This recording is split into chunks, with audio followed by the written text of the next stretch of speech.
Chers amis de la pensée et des hommes, merci de votre présence et de votre fidélité.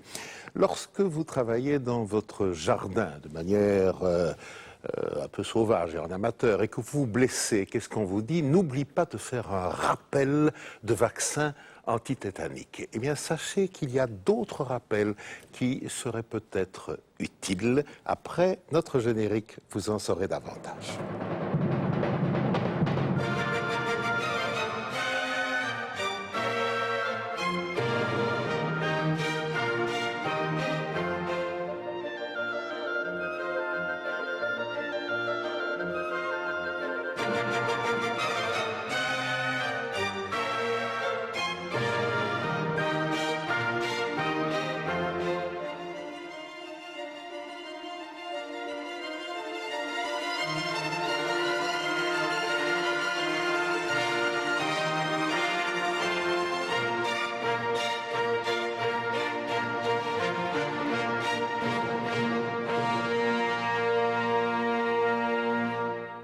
Et oui, il y a désormais un rappel auquel vous devrez attacher votre attention. Nadia Gertz, oserais-je dire que vous êtes Madame Rappel? Vous pouvez toujours le dire, ça n'engage à rien. N'est-ce pas? Alors, on va d'abord, si vous voulez bien, faire connaissance avec vous, Volontiers. et puis on parlera du rappel. Alors, Nadia Gertz, qui est-elle? Je crois savoir qu'elle est philosophe de formation et qu'elle est professeure de morale, ce qui n'est pas une mince affaire. En effet. Bon, est-ce que c'est à ce titre que vous êtes aussi Madame Rappel? Oh bah écoutez, je crois qu'on pourrait commencer par dire que tout est dans tout et inversement. Donc il y a certainement des liens obscurs ou moins obscurs entre mes divers engagements. Mais de façon très concrète, je dirais que la naissance du rappel vient plutôt d'un livre que j'ai écrit il y a 1 an et demi maintenant, qui s'intitule L'école à l'épreuve du voile, qui plaidait donc pour l'interdiction du voile islamique dans les écoles. Un livre dont il a déjà été question sur votre émission, en effet, effectivement, oui. Et donc, suite à cela, eh bien, avec quelques autres personnes, on s'est dit, au fond, ce serait peut-être utile de forcer, ou d'essayer, en tout cas, de forcer le monde politique à se positionner sur la question. Et nous avons, à ce moment-là, initié une pétition qui s'intitulait « La place des convictions philosophiques à l'école » et qui s'inquiétait de l'immixtion du religieux dans la sphère scolaire. Et donc, dans cette foulée-là, nous nous sommes rendus compte que finalement l'école n'était jamais qu'un des lieux où le problème de l'absence de laïcité en Belgique se posait. On aura l'occasion de revenir sur l'absence de laïcité en Belgique. Et donc, suite à ça, nous avons créé le rappel qui voulait de façon plus ambitieuse encore, je dirais, travailler sur la question de laïcité, non seulement à l'école, mais aussi dans les hôpitaux, dans les administrations et dans tout ce qui est finalement la sphère institutionnelle. Rappel, c'est un jeu de mots assez astucieux, finalement. Oui, c'est la piqûre de rappel, en effet. Vous n'étiez pas en désaccord avec mon introduction. Pas du tout, pas du tout. Alors, que veut dire rappel, R-A-P-P-E-L? Alors, c'est le réseau d'action pour la promotion d'un État laïque. Quoi? Vous estimez que la Belgique n'est pas un État laïque? La Belgique n'est pas un État laïque, ça me paraît tout à fait évident. À aucun moment, le mot laïcité n'apparaît dans la Constitution belge. Au mieux, on y parle de neutralité, mais jamais de laïcité. Et je crois que les laïcs qui nous ont précédés ont eu fort à faire avec le cléricalisme qui sévissait et qui sévit encore parfois à l'occasion en Belgique. Qui sévit encore? Ne sévit-il pas un peu moins qu'il y a 50 ans? C'est-à-dire qu'aujourd'hui, la religion catholique, évidemment, est en perte de vitesse. Je crois que les représentants de la religion catholique savent très bien qu'ils ont intérêt à montrer patte blanche, à se faire tout petit, ou en tout cas à ne pas être trop virulents dans leur contestation d'un principe, je dirais, laïque d'organisation de l'État. Il y a tout de même eu Vatican II et tout Il y a tout de même eu Vatican II, en effet, oui, mais d'autre part, je pense que d'autres religions arrivent aujourd'hui ou sont en Belgique depuis quelque temps, ne sont pas toujours aussi familières des notions de laïcité.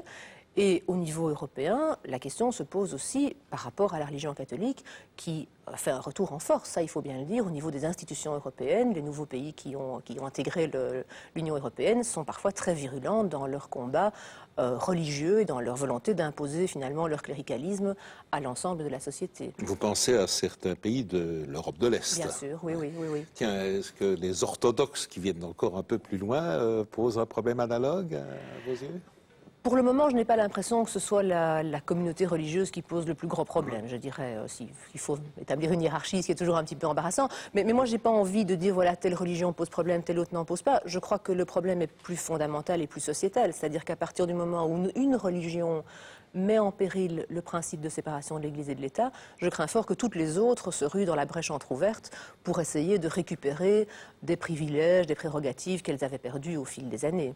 Vous avez donc le sentiment qu'à l'heure actuelle, certaines pressions s'exercent en faveur de l'introduction de certaines valeurs, de certains comportements, disons, religieux dans notre vie de tous les jours.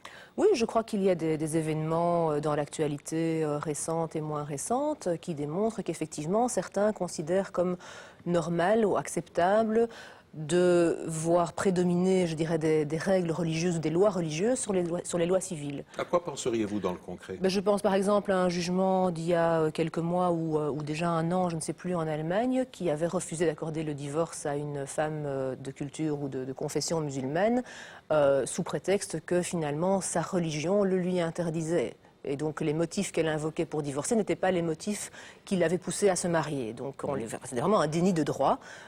Cette pauvre femme a été renvoyée, je dirais, à l'impossibilité de divorcer parce qu'elle était musulmane. Donc ça, c'est un petit peu un exemple à contre-pied pour montrer évidemment que le fait d'octroyer un traitement différent à une communauté religieuse peut parfois se retourner contre cette communauté religieuse. D'où l'importance évidemment de la laïcité politique. Et l'annulation d'un mariage civil français, Évidemment. relativement récent, pour raison de non-virginité de l'épousé. La raison officielle, c'est pour raison de mensonge de l'épousé. Donc l'épouse aurait menti sur quelque chose de fondamental. Maintenant, moi je crois que c'est une grosse hypocrisie que de prétendre qu'il s'agit non pas du problème de la virginité, mais du problème du mensonge, parce que tout le monde sait bien que si l'épouse avait prétendu aimer les carottes et qu'elle ne les avait pas aimées, personne n'aurait accordé à l'époux le droit de la répudier, parce que c'est finalement quand même un petit peu de ça qu'il s'agit. Tout le monde aurait considéré que les motifs étaient totalement inacceptables. Donc là, voilà encore un exemple de tradition, de coutume qui est lié à la religion d'une manière ou d'une autre. On peut évidemment ergoter beaucoup sur le lien entre tradition, religion, culture, etc. Et qui finalement, je trouve, est très inquiétante. Une décision de justice qui est vraiment très inquiétante pour la loi qui vaut pour tous, ou qui devrait continuer à valoir pour tous. Les deux cas que nous venons d'évoquer, l'un est en Allemagne, l'autre est en France, proche, je veux bien, puisque c'est à Lille, mais c'est pas en Belgique. En Belgique, qu'est-ce qui se passe et qui vous gêne? En Belgique, il y a évidemment tous les débats concernant l'école, je crois qu'il y a des choses qui nous touchent de très près, concernant la façon dont l'école s'organise, la façon dont l'école se conçoit. On peut parler par exemple des voyages scolaires qui sont organisés. Maintenant, un nouveau décret de Marie Arena impose une participation de 90% des élèves à chaque voyage scolaire. Et on sait que parmi les refus de participation au voyage scolaire, les motivations d'ordre religieux sont relativement prédominantes. Ce sont des choses qui existent. Alors là, la question qui se pose, c'est faut-il finalement reconnaître à ces parents-là des droits que les autres n'ont pas ? En disant, oui, c'est quand même particulier, c'est une culture particulière, une tradition, une religion particulière, donc il faut peut-être faire exception pour eux. Ou est-ce qu'il faut, comme moi je le prétends, insister sur le fait que l'école elle est faite pour tous et qu'elle prétend offrir la même chose à tous les enfants et qu'il n'y a pas de raison que certains enfants soient privés du droit de voyager avec leurs petits camarades sous prétexte que les parents estiment qu'une petite fille ne voyage pas, qu'on ne partage pas un dortoir avec des gens de l'autre sexe, même si on a 6 ans, 8 ans. Voilà un exemple. La problématique de la contestation de certains cours, aussi du contenu de certains cours, c'est quelque chose de très préoccupant qui maintenant arrive aussi chez les enseignants. On voit aussi, on a vu dernièrement un reportage qui montrait que même parmi les futurs professeurs de biologie, il y a des enseignants qui disent ne pas souscrire de futurs enseignants qui disent ne pas souscrire à la théorie de Darwin. Alors c'est quand même extrêmement préoccupant. Donc moi je crois qu'à un moment donné, il faut quand même redéfinir les territoires, j'ai envie de dire, et dire voilà, vous avez le territoire de l'école qui est celui, je n'ai pas envie de dire la vérité parce que c'est un grand mot, mais en tout cas des quasi-certitudes scientifiques, en tout cas de l'état de la connaissance aujourd'hui, et c'est ça qu'on transmet, c'est qu'on croit savoir, disons ça comme ça, et puis vous avez le territoire de la vie privée, de la conviction, de l'intime, où bien sûr qu'on croit ce qu'on veut, mais on ne fait pas la même chose dans l'un et dans l'autre.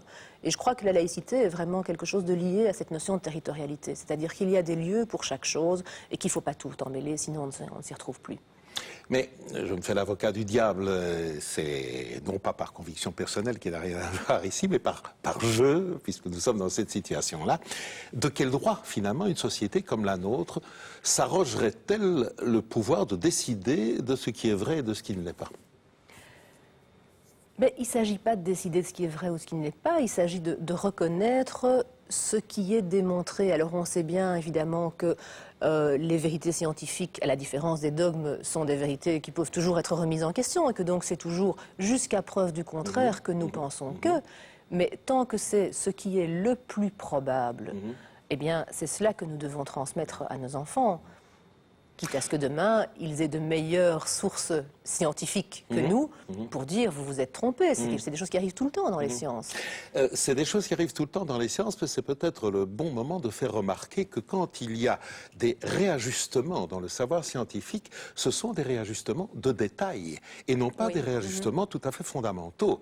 La gravitation de Newton, revue par qui vous voulez, elle est tout de même encore valable dans ses grandes lignes et il ne semble pas probable que l'évolution darwinienne, plus tout ce qui a suivi Darwin, puisse être fondamentalement remis en question. Et cela, une bonne partie du public ne le conçoit pas. Je me demande s'il n'y a pas un manque d'information de l'ensemble du public. Et là, chère enseignante, je me permets de me retourner, non pas vers vous seul, mais vous et vos collègues. Est-ce que vraiment une partie du corps enseignant n'est pas mal pris, j'ai envie de dire, dans la situation actuelle?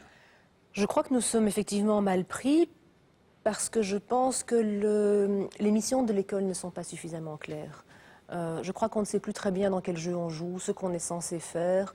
Je crois qu'il y a des choses qui perturbent un petit peu le jeu.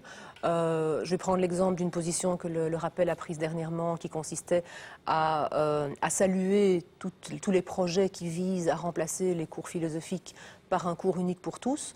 Parce que je crois que voilà bien un exemple de choses qui amènent une confusion des genres. Si on conçoit que dans l'école, il existe 2 heures par semaine un enseignement finalement de type confessionnel, voire catéchique, ça brouille le jeu. Ça veut dire que l'école n'est plus le lieu où on transmet des savoirs et des connaissances, mais qu'elle est aussi le lieu où on transmet des croyances, des dogmes, des choses de ce genre-là, qui à mon avis n'ont rien à faire à l'école. Donc je crois qu'il serait beaucoup plus clair que l'on dise une fois pour toutes, l'école n'est pas là pour ça. Ça ne veut pas dire que vous n'avez pas le droit de croire, évidemment. Ça ne veut pas dire que la foi peut être exclue. Mais l'école n'est pas le lieu Mais de cet l'école n'est pas le enseignement-là. lieu. Voilà, c'est quelque chose qui se fait ailleurs, parce que c'est quelque chose qui ne concerne pas l'enseignement. Oui, mais chez Nadia, il y a eu le pacte scolaire. La situation, est-ce qu'elle est? Oui, alors la situation est-ce qu'elle est, ça c'est quelque chose qu'on nous objecte souvent, c'est qu'il faut tenir compte de l'histoire, il faut tenir compte de ce qui est, etc. Et c'est vrai que dans une certaine mesure, on ne peut pas faire l'impasse sur ce qui a été. Mais je crois qu'en même temps, il est important qu'il y ait des gens qui sont un peu visionnaires. C'est quelque chose que je déplore à tous les niveaux. Trop souvent, nos hommes et nos femmes politiques, je crois, se contentent de faire de la politique par petits bouts de ficelle.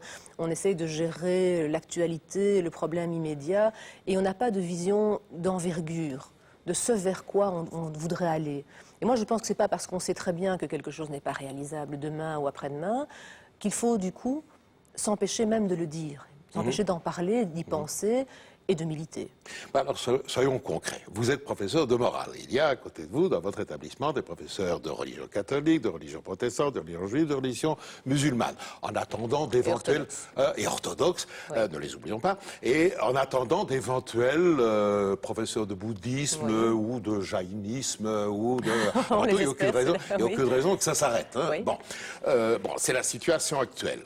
Au fond, ce que vous préconisez, ce que le rappel préconise, c'est la suppression de tout ça, soyons un peu vigoureux, et le remplacement par une sorte de cours général d'histoire de la pensée humaine, des religions, des philosophies. Oui, c'est ça, oui. Donc, si je me permets de vous faire remarquer, vous sciez la branche sur laquelle vous, personnellement, vous êtes assise, puisque vous êtes prof de morale. Ça ne vous fait pas peur? Ça ne me fait pas peur, non, parce que je crois que ça ne doit faire peur d'ailleurs à aucun professeur ni de morale ni de religion, parce que nous imaginons un système qui consisterait en une formation permettant à tout enseignant de donner ce cours encore à créer, et donc cet enseignant pourrait avoir été anciennement professeur de religion orthodoxe ou professeur de religion musulmane ou professeur de morale non confessionnelle, peu importe. Le but étant que désormais ils transmettent non plus des croyances, mais des savoirs. Et toute personne correctement formée peut transmettre des savoirs. Donc je pense que ça ne doit pas nous faire peur, ni à moi, ni à mes collègues. Bien. Alors, revenons au rappel, si vous voulez bien. Hein. Le rappel, donc, vous avez donné sa définition tout à l'heure, ce serait une instance laïque, politique, n'ayons pas peur du mot, qui pousserait l'État belge dans une réaffirmation, plutôt dans une affirmation, puisqu'il n'y a plus, il n'y a jamais eu d'affirmation, de sa laïcité fondamentale. Est-ce que c'est pensable ? Moi, je crois que c'est pensable. Je crois que ce qui n'est pas pensable, c'est ce qui n'a jamais été pensé. Donc, à partir du moment où on pense à quelque chose, ça devient pensable, oui. Je ne crois pas que ce sera fait dans les quelques années à venir, mais je crois que ça ne doit pas nous empêcher d'en parler. Je pense que de plus en plus, la question se pose finalement du vivre ensemble. On vit dans une société qui est de plus en plus multiculturelle. Et je crois que ça impose de renégocier la façon dont on vit ensemble. Je pense que la réalité d'il y a 50 ans, où nous étions finalement dominés par des catholiques largement majoritaires, il y avait quelques mécréants qui osaient péniblement commencer à s'affirmer. Qui ont osé, qui ont réussi à s'affirmer. Effectivement. La pensée, les hommes en est la preuve. Oui, bien sûr. Mais c'est une situation qui a vécu. Aujourd'hui, nous sommes dans un monde totalement différent et finalement, on a deux modes d'intégration qui existent dans le monde, en gros. Quand on parle de l'intégration, on a le modèle anglo-saxon qui consiste finalement à avoir un modèle extrêmement communautariste, où finalement chacun est extrêmement respecté dans ses particularités, où les différences sont encouragées, peuvent s'exprimer dans l'espace public, etc. C'est très tolérant, c'est très beau en apparence, mais ça aboutit à des sociétés qui restent extrêmement communautarisées. Des sociétés finalement où des ghettos coexistent. Sociétés dans lesquelles, d'ailleurs, si vous permettez, l'incroyance ne trouve pas tout à fait sa place. Ne trouve pas toujours sa place non plus, en effet. Et alors, à côté de ce modèle-là, vous avez un modèle qui est plutôt le modèle français, d'intégration républicaine, qui est totalement différent, où finalement tout repose sur une espèce de pacte républicain qui consiste à dire, au fond, dans l'espace, comment dire, l'espace institutionnel, nous faisons tous partie du Laos, du peuple, et donc nous sommes donc tous des citoyens. Et nos appartenances convictionnelles, confessionnelles, traditionnelles, ethniques et autres n'ont absolument rien à faire là-dedans. Alors c'est un modèle qui est plus exigeant et qui peut parfois paraître intolérant, mais qui en même temps, je crois, porte plus ses fruits à long terme, parce qu'il s'agit vraiment d'essayer de redéfinir la façon dont nous allons vivre ensemble sur un terreau de valeurs communes, étant entendu que chacun à côté de ça continue à faire ce qu'il veut et à croire ce qu'il veut. Mais ce modèle français que vous semblez encenser dans une certaine mesure n'est tout de même pas parfait du point de vue de ceux que j'aime appeler les laïcs philosophiques, c'est-à-dire les incroyants. Je vous fais remarquer, tiens, cette émission passe ici, sur notre antenne, un dimanche matin. Si au lieu de regarder la première chaîne RTV, vous regardez la deuxième chaîne française, vous aurez toute la gamme des religions qui vont défiler et il n'y aura pas d'expression de la pensée non religieuse, de la pensée laïque, de la pensée incroyante. À ce moment-là, on peut se demander si les incroyants ne sont pas un peu les dindons de la farce dans un système comme celui que vous proposez. Alors, je n'ai jamais dit que le modèle français était un modèle clé sur porte qu'il fallait reprendre chez nous sans aucun aménagement, évidemment. Et je crois que la question de la place de la laïcité philosophique, ce qui est un terme que moi je n'aime pas beaucoup, j'aurai peut-être l'occasion d'y revenir, mais c'est une place qui doit évidemment être réfléchie, être pensée. Ce qui n'a pas été fait en France, ce qui est peut-être dommage.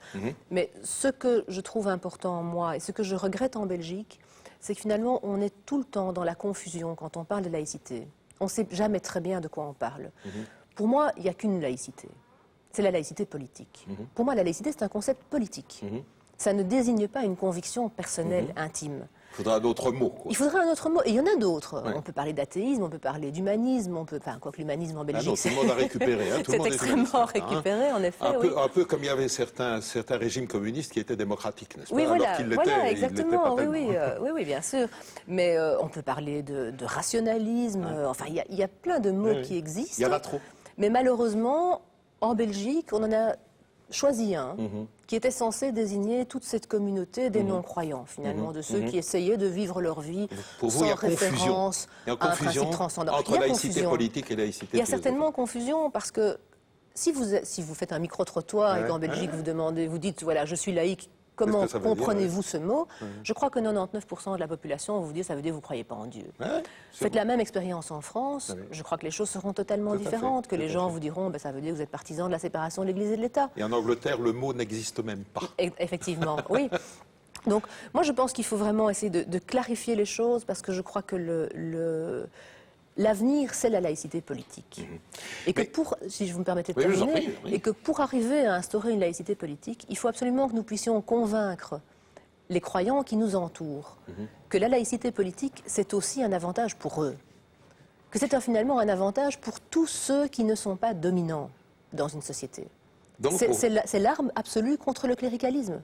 Donc, soyons clairs, vous estimez qu'un croyant relevant d'une religion donnée, de son choix, peut se déclarer laïque politique. Bien sûr. Bon, bien ça, sûr. c'est très important. Et cela ne signifie pas que pour autant il adhérerait à l'une ou l'autre forme d'incroyance ou d'athéisme. Non, pas du tout. Bon, vous ne l'avez pas dit, vous ne l'avez pas cité, mais moi je vais jeter le pavé dans la mare. Il existe en Belgique une institution qui a maintenant pignon sur rue, qui s'appelle le Centre d'action laïque. Oui. Bon. Alors, comment vous positionnez-vous, vous, rappel, face au CAL, le Centre d'action laïque? Nous ne nous positionnons pas face à eux, disons que nous essayons de réfléchir. Moi, je crois que le CAL est une institution vénérable, qui a de bonnes raisons, d'excellentes raisons d'exister, qui était vraiment une nécessité à une certaine époque en Belgique, comme je l'ai évoqué, où le cléricalisme catholique était absolument phénoménal, où il fallait de toute urgence imposer une autre voie. Il fallait que les laïcs philosophiques, les athées, les humanistes, les agnostiques puissent dire « nous sommes là, nous existons, nous avons envie d'être représentés, d'être écoutés, d'être entendus ». Mais je pense qu'aujourd'hui, le problème du CAL, si je puis dire, c'est qu'il défend à la fois cette communauté de non-croyants et en même temps, il prône la laïcité politique. Et je crois que faire les deux à la fois, c'est extrêmement difficile et ça pose des problèmes de communication. Moi, je rêverais personnellement que la laïcité politique devienne un principe étatique, inscrit dans la Constitution, et alors libre à des associations de se constituer, comme des associations de libre pensée, des associations de rationalistes, qui, je dirais, voilà, nous sommes des groupes qui voulons faire vivre la mécréance, qui voulons faire entendre notre voix de non-croyants, pourquoi pas, si le besoin s'en exprime, pourquoi pas, si le besoin se fait sentir, pourquoi pas. Mais je crois qu'il faut séparer les deux. Mais cela impliquerait alors que les différentes religions, les différents cultes reconnus perdent un peu de leur représentativité officielle, parce que cette représentativité officielle existe. Bon, on l'a montré que le cardinal continue à être dans l'ordre des personnalités au cours des cérémonies, occupe une place tout de même privilégiée. Ce sont des détails, je veux bien, mais enfin, c'est ce genre de choses qui devraient être corrigées aussi. Est-ce que vous estimez que vraiment le monde politique belge peut évoluer vers une revision finalement de la Constitution? Parce qu'au bout du compte, c'est à ça que vous voudriez arriver. Oui. Moi, je crois qu'il faudra le faire un jour. Je suis bien consciente que ce ne sera pas facile et que ce sera certainement très long et que pour le moment, nos politiques ont malheureusement d'autres chats à fouetter. Mais je crois qu'il faudra en arriver là un jour. Je pense que le système actuel est intenable. Nous avons reconnu un culte, 2 cultes. Aujourd'hui, on est à 6 cultes reconnus, si je me souviens bien, plus la laïcité philosophique, plus 2 cultes qui sont en attente de reconnaissance, qui ont introduit leur dossier et qui attendent simplement la reconnaissance, leur reconnaissance. Les bouddhistes et les araméens ou quelque chose comme ça, je ne sais plus. Et il n'y a pas de raison que ça s'arrête. Il n'y a pas de raison que ça s'arrête. Évident. Et donc, il faudra bien un jour se poser la question de savoir si on peut continuer à reconnaître et donc à financer tous ces cultes. Parce que ce qui était possible lorsqu'on avait un culte dominant et puis quelques petits énergumènes mécréants n'est plus possible aujourd'hui où nous avons une telle prolifération de cultes. Au niveau de l'enseignement, c'est la même chose. Va-t-on sérieusement concevoir que la communauté française, qui est déjà en déficit absolument calamiteux, finance des cours qui seront fréquentés chaque fois par 1, 2, 3 ou 4 élèves? C'est un gouffre financier. Donc je pense qu'à un moment donné, par simple pragmatisme, qui est quand même le maître mot en politique, il faudra bien revoir cette question et se dire on devrait peut-être commencer à penser différemment à la question de la laïcité.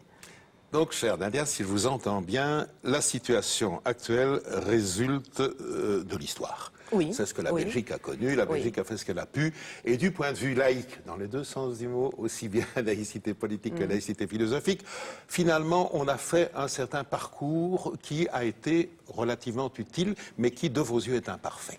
Et qui devrait se traduire... Qui a montré ses limites, disons, aujourd'hui. Qui montre aujourd'hui ses limites, je dirais ça comme ça, oui. Et donc, ce que vous souhaitez, c'est, l'intégration dans les textes officiels, dans la Constitution, dans l'arsenal législatif, d'une reconnaissance de la laïcité politique complète de l'État. Ce qui impliquerait, évidemment, le désengagement complet de l'État dans la subvention des différents cultes, y compris de ce culte, entre guillemets, laïque, philosophique, dont vous contestez le statut, disons. Oui. Ceci dit, je me permets tout de même de vous faire remarquer brièvement, et je crois que vous serez d'accord, c'est que historiquement, s'il n'y avait pas eu la pression de la laïcité politique, de la laïcité philosophique, donc de la croyance, des Lumières, s'il n'y avait pas eu cette pression-là, jamais la laïcité politique n'aurait réussi à s'installer. C'est tout de même quelque chose qu'on doit reconnaître. Oui. Bon. Au fond, ce que vous ne souhaitez pas, et ça, en quelques syllabes, je vous demande de répondre à cette question, vous voulez bien être laïque, mais laïcard est un mot que vous n'aimez pas tellement. Laïcard est un mot que je n'aime pas du tout et qui pourtant m'est souvent accolé, ce que je trouve assez paradoxal, parce que ça prouve bien une fois de plus à quel point il est difficile de faire la part des choses entre les gens qui simplement voudraient un fonctionnement politique dégagé de l'emprise du religieux et les gens qui sont hostiles au phénomène même de la croyance, ce qui n'est pas du tout mon cas. Nadia Gers, merci de ces lumières, et c'est un mot qui a pour nous toute sa valeur, que vous avez apporté pour nous à propos de l'existence, du fonctionnement et des espérances du rappel. Merci Nadia. Merci.